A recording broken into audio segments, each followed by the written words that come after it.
Good morning. Welcome back to the channel. We are officially in prep. Today is Friday, so started the diet on Monday. Down 1.4 kilos since Monday, so pretty quick. But look, that's not all fat loss, and I'll get into that later on in the video. But the kind of topic of today's video is essentially the plan. A few days ago, I did do like a post on Instagram with the kind of bullet points essentially. But today I'm going to be going bringing through my calories, my macros, my training split, kind of explaining maybe a bit of the theory behind it too, and hopefully you'll take something from it that you can maybe implement it into your kind of future fat loss and training plans. Okay, so that's it for now though. I'm going to enjoy my coffee. The weather's nice enough now so we can enjoy the balcony. I also have some new books to read. So I have my philosophy, so Nietzsche is out the window and Marcus Aurelius is in. I haven't read this before, surprisingly, but I have read a good bit of other kind of Stoic philosophy. I would definitely recommend if you're somebody who suffers with stress, because if you can look at how people dealt with their stressors, like, 2,000 years ago, especially like people like this guy, like, Emperor of Rome, pretty insightful. Then also Rich Dad Poor Dad, because I am not yet rich. If I can make some more money by reading books like this or learn a bit more about it, fuck it, why not? Yeah, that's pretty much it. That's how my morning is gonna start. Have the rest of my coffee, go for a walk, do a little bit of study. Catch you in the next one. First thing we do every single morning is fill in our check-in sheet. So very important.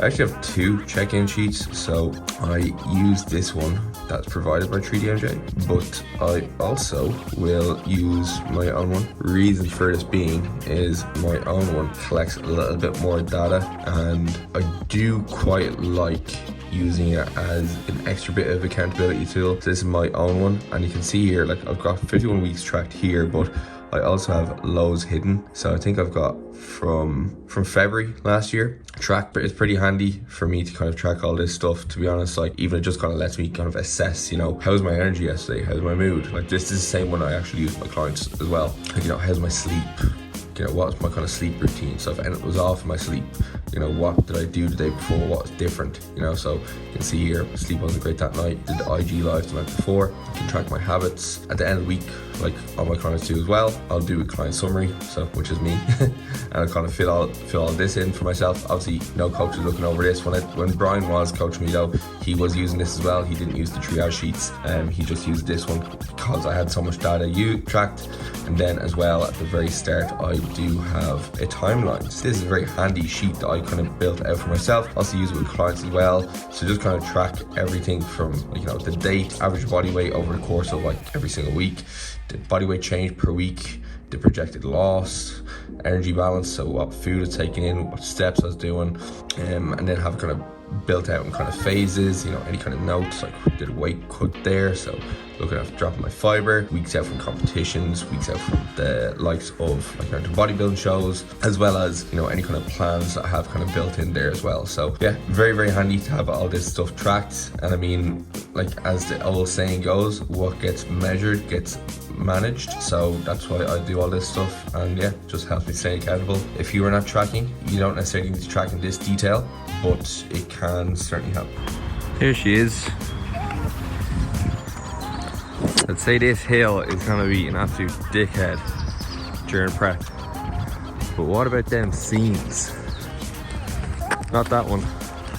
Great having a lovely park, going out for a walk in every day. Start the day off right, read, coffee, fill in a check-in sheet, study, and go for a walk. Best way to start the day. Oh hey, didn't see there. What is up, people? Here we have it, right? So today, after all that shite talk and all that messing about in the morning, we're eventually gonna go through the master plan. The whole topic of this channel has been me transitioning from powerlifting to bodybuilding. However, the last few videos have all been to do with me powerlifting, right? So we're eventually going to get onto the bodybuilding parts. Powerlifting, for the moment, or at least competing in powerlifting, has been sidelined. Still training like a powerlifter for the most part, which we'll get into. However, bodybuilding is now the goal. So I have my plan in front of me, but I also have it written up here, okay? So you see me look down at the computers just to kind of jog my memory. And so first off, I wanted to talk about like, the actual kind of goal of the next few months, right? So obviously the goal is to compete as a bodybuilder. So I've got two shows I have signed up for. So I have got the WNBF on the 18th of September. Then the following week I have the NBFI, that is on the 25th. Okay, so one on Sunday, and then the following one will be the following Sunday. Two shows back to back.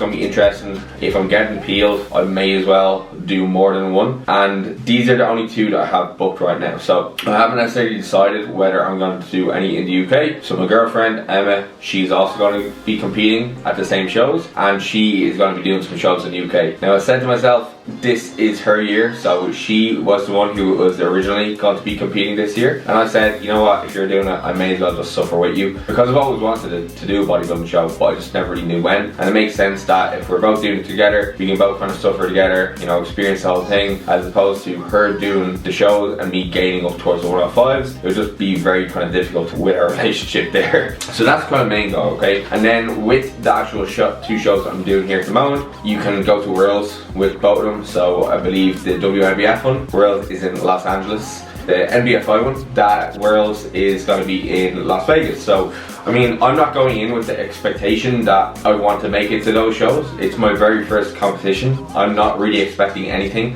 I'm going in with the thoughts of, I want to make it this stage. Maybe if I pick up a class win, that'd be fantastic, but it's not necessarily something that I'm really putting my hopes on, okay? Because I've got no idea what to expect. Like, I could completely bottle it like mid prep, okay? So we're not going to rule out that possibility.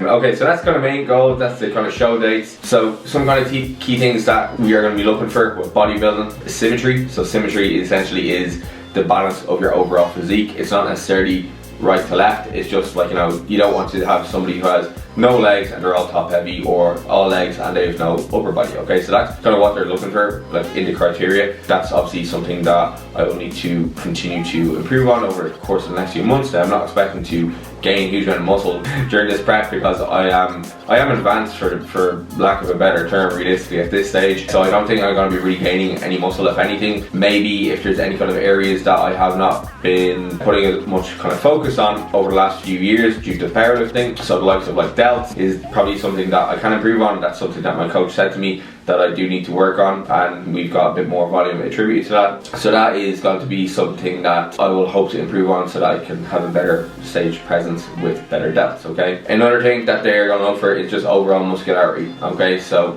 you can be very balanced, but if you don't have the amount of muscle, that is going to be a negative, okay? And they're also going to look for the muscularity, but they also want conditioning. So conditioning will be like the level of leanness.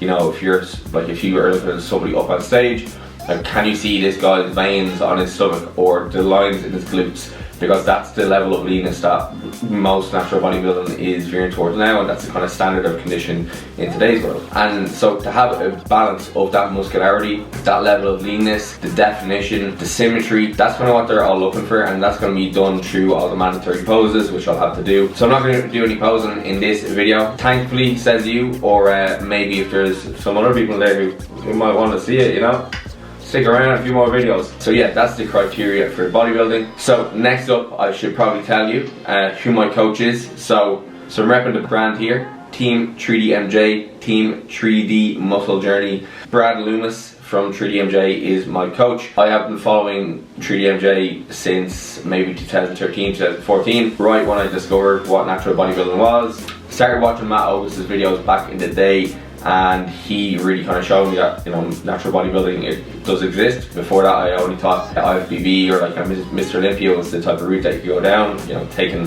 anabolics, which is not something I want to do. And through there, he had lots of videos with Eric Helms. So most of you may know Eric Helms if you are into strength and physique development. So he's a very well-renowned coach, like extremely intelligent individual, and I've been following his content for years. You know, the Muscle and Strength Pyramid was the first resource I ever read that like made sense to me, and I started following that, and I started to see amazing results in my physique and in my training as well. It only made sense that once I finished powerlifting that I come to 3DMJ and get coached by the best of the best. So I'm really excited to be working with them. I'm really excited to be working with Brad. You know, he has tons of experience with coaching natural competitors, with competing himself. And then there's obviously the combined experience of everybody in the team, so it's really going to be fun. And yeah, I suppose I'm really excited to learn as a coach, because ultimately I would like to coach more people with very serious physique development goals, like stepping on stage, for example. So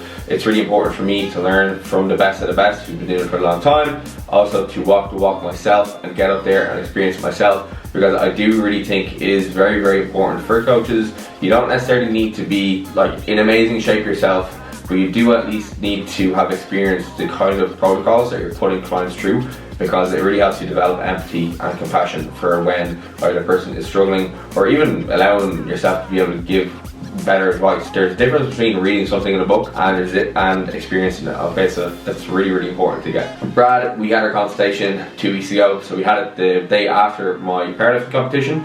We got to kind of essentially make the plan together. But one thing he mentioned to me is like he doesn't really know what stage weight I'm going to be, and usually he has a quite good eye for it because he's been doing it for a long time. And one of the reasons being is like I'm starting from a lean enough place. It's been a long time since I have been quite lean, so I'll throw on the screen some pictures of like the last times I was quite lean. So the last time I was, you know, anywhere near stage condition was probably 2019, and I was about 83 kilos there as a minimum. But in that time period I gained 15 kilos, got up to my heaviest weight ever, and the condition I'm in is akin to when I was 88 kilos starting that diet, whereas I'm 93 now.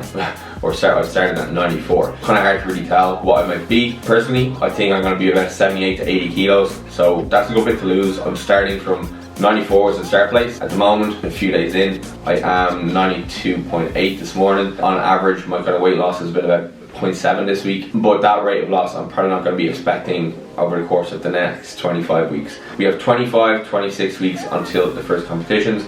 Let's go on to the plan. Just with Dwayne sitting here, we are going to address the training first. The split is 5 days. Okay, so it's pretty much the exact same as what I was doing previously. The previous split that I was doing, it was the abs split. However, on the Wednesday, I had added in calves, arms and delt. Okay, so that's the way my split ran. It was the abs system, so yeah, pretty much full body 4 days a week, squat, bench, deadlift most days, and then with the accessory like arms day added in there. Okay, one thing that is really important to me, because my ultimate end goal after this competition is to get back in powerlifting and get up to maybe do 105s, and you know, spend a few years again just getting really strong before I do another competition like this. It's really important to me that I do not lose the skill of powerlifting. Like, I don't want to go from performing at my max level, like my best ever, and then just completely throwing out the squat, completely throwing out the deadlift or bench. I still want to keep them in for as long as I really can, and still want to continue to try at least excel or even to push my numbers up,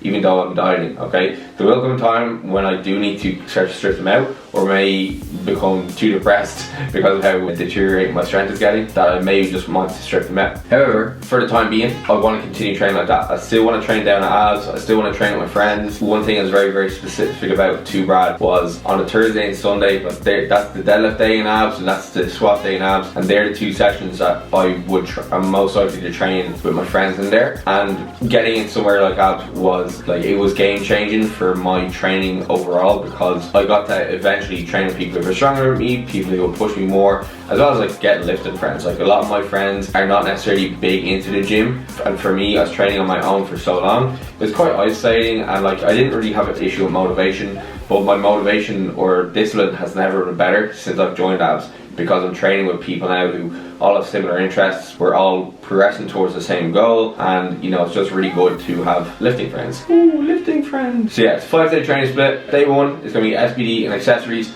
I'm not going to go into all the different movements I'm doing here, because I will do separate videos of me going through the actual days. Day 2 is then going to be my arms, delts and calves, or delts, arms and calves, as I have it written there. Day 3 is deadlift, bench and accessory. Day 4, full body, bro out, bodybuilding kind of day. And then day 5 is going to be squat, bench and accessories. The split for the most part is basically the exact same as what I was doing in abs. The only difference with this now is that I am doing less low rep work and I am doing more body part specific work too.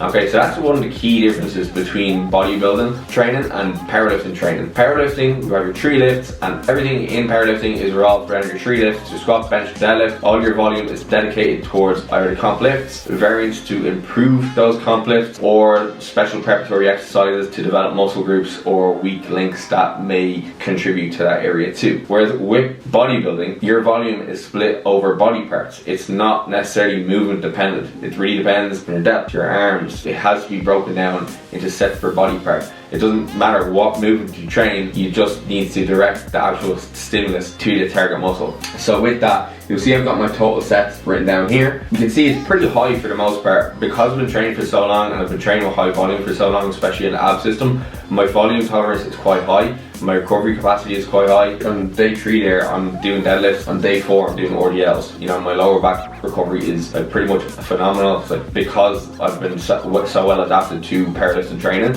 and that's really going to carry over towards this bodybuilding prep. As I start with high volumes, I want to try to keep them as high as possible while maintaining load as well. So my total sets are quite high, and I suppose the one thing that Brad said I need to improve was the likes of my delts. One thing that's probably not obvious from this is a lot of the sets that are here are not necessarily just from direct exercises. So you will see with back, I've got 21 sets there, but some exercises from my back, they're also going to contribute towards bicep volume, delt volume, depending on which way I'm actually performing it. So there is going to be a lot of kind of crosstalk between here, okay? Now, to keep some specificity with my powerlifting, like obviously I'm keeping in a good frequency of the lifts as well as like volume on them. However, the actual rep range on the program is not mapped out because it is set to an RPE. So I have an RPE that I need to work to every single day after I have done a top single. So that's one of the ways that we're keeping this specificity to powerlifting within the training program. So we're doing 3 singles per week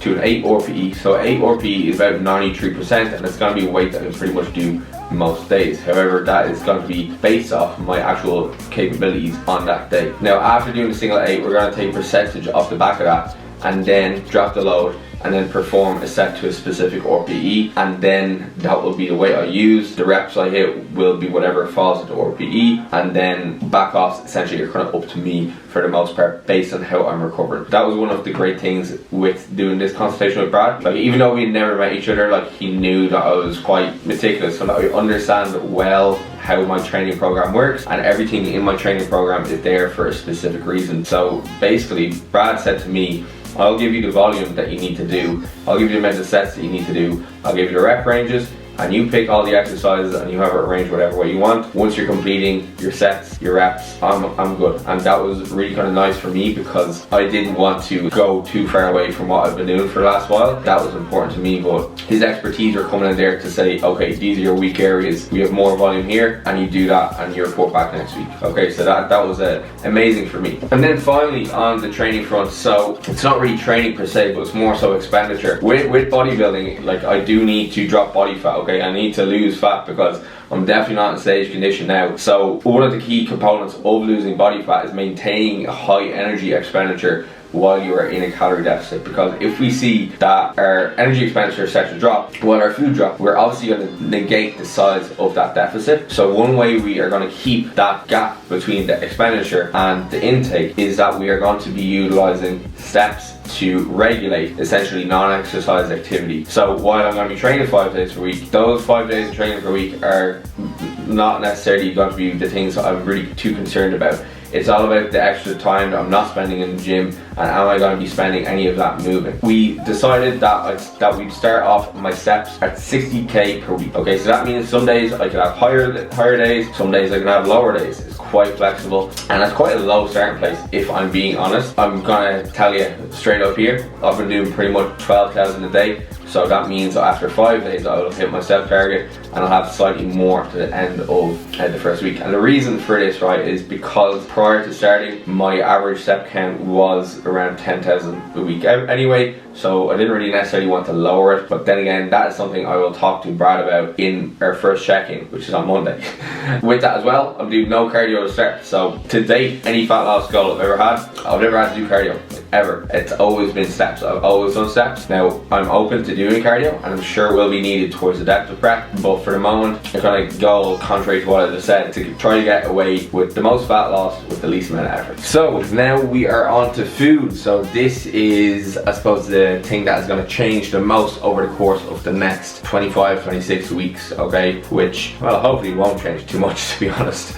So you see from the board now that I do not necessarily have a daily target for calories, but but I more have a weekly target. Okay, so I've got a weekly target of 23900, and that is split down into 5 low days as well as 2 high days. So on the low days, my calories are 3290, my protein is 240, carbs 425, and fat is 70. And then on the high days, we are going for 3725, 240 protein, 500 carbs, and 85 fat. The only thing changing there is the fact that carbohydrates and fats are being elevated on the high days. Now, on those high days, that is a projected maintenance. Now, the reason for this being, so we're only doing a 5-day deficit. One of the reasons we're doing this here is because it can help to minimize the amount of muscle loss during a very long diet, and implementing refeeds in this pattern. So there is some evidence to say that 3-day refeeds can potentially increase total daily energy expenditure, so the amount of energy that I burn throughout the day. Now, if we don't necessarily have 3 days that we can do that either, because we do have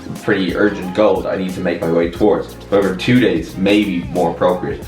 This 2-day elevation in energy intake 2 may be enough to help minimize muscle loss. It may be enough to help restore any kind of glycogen that is lost throughout the week, but it is going to maintenance. So I'm not going to gain any body fat in this day. I'm only going to be bringing my food up, and then I'll maybe get some kind of potential even psychological benefit, because at the end of the week it's a lot easier for me to say I'm going to go hell for leather during the week, then at the end of the week I have a kind of nice little break. These, I don't know how long these are going to be kept up, to be honest, because Brad hasn't told me, but it's really going to depend on my rate of loss. However, calories during the week, they're not low. I'm very, very thankful that I'm starting at this high place, and this has been a result of me building my calories up over a very long time. My calories were not always this high. I have been in positions where I have been gaining weight on these calories. This is something that you do have to work towards and be very meticulous with, but it is a product of pushing food intake during non-gaining phase and spending more time not dieting. The more time you spend dieting, the less chance you have to actually build your calories up to the appropriate level and make future diets easier for yourself. Now that the calories and macros are taken care of and you understand why I'm doing this split calorie approach, the next up is meal timing and frequencies. Typically I have 4 to 5 meals per day. I've got the option here of having a 6 meal per day. 6 is a bit of a stretch, to be honest. It's just more time that I have to spend eating, and in a diet phase I kind of like to have bigger meals. Now, why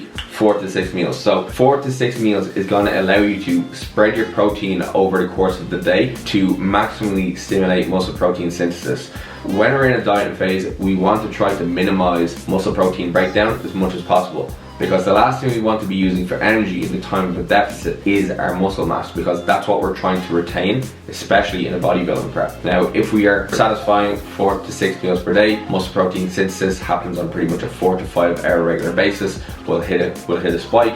We can't spike anymore, then it'll come down, and then we want to spike it again, and that is going to be satisfied by having those 4 to 6 meals. Now, per meal, if you want to maximally stimulate this, you want to have about 0.4 to 0.55 grams per kilogram of body weight in terms of protein per meal. And now this does correlate to the numbers that you'll frequently see. So if we have 4 meals at 0.4, that is going to translate to 1.6 grams per kilogram of body weight per day, which you will see 1.6. And then as well, if we have 0.55 over 4 meals, that is going to give you 2.2 grams per kilogram of body weight per day. That's where these kind of numbers do come from, which are very common recommendations that you will see for protein intake, and that is essentially what I'll be aiming for each meal. With carbohydrates, at the moment, I'm not really too concerned about my carbohydrate timing, mainly for the fact that I am having enough throughout the day. I'm not really low on carbohydrates at the moment for me to really need to worry too much about carbohydrate timing. However, if I do get to that point, I'm looking to have about 20 to 40% of my carbohydrates either side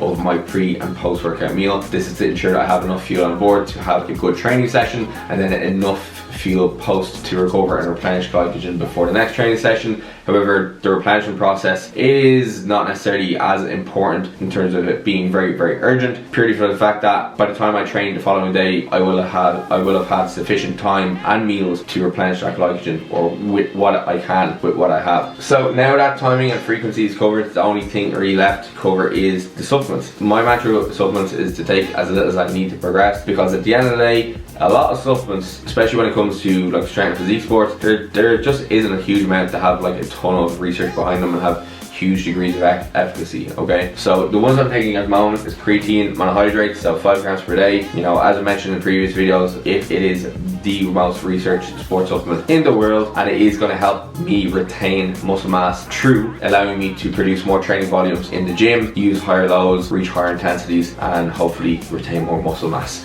Then with the likes of the omega-3s, again, don't eat much fatty fish at all in my diet. EPA and DHA are essential fatty acids. They can help our heart health, brain health. There is also some potential for allowing for better anabolic signaling, which can help with the role of maintaining muscle mass. They can also play a role with improving insulin sensitivity, which to be honest I don't really think I'm going to have an issue with improving insulin sensitivity as I diet down. And then as well we do have the likes of citrulline malate in there. So I have citrulline malate in there. It's one of my kind of core pre-workout supplements. I use 6 to 8 grams of that before each training session, and then that allows me to potentially deliver more oxygen to my muscles, deliver more nutrients to my muscles through that effect, also get better pumps, produce more training volume, and potentially retain more gains. For the most part, right, that is like the plan for now.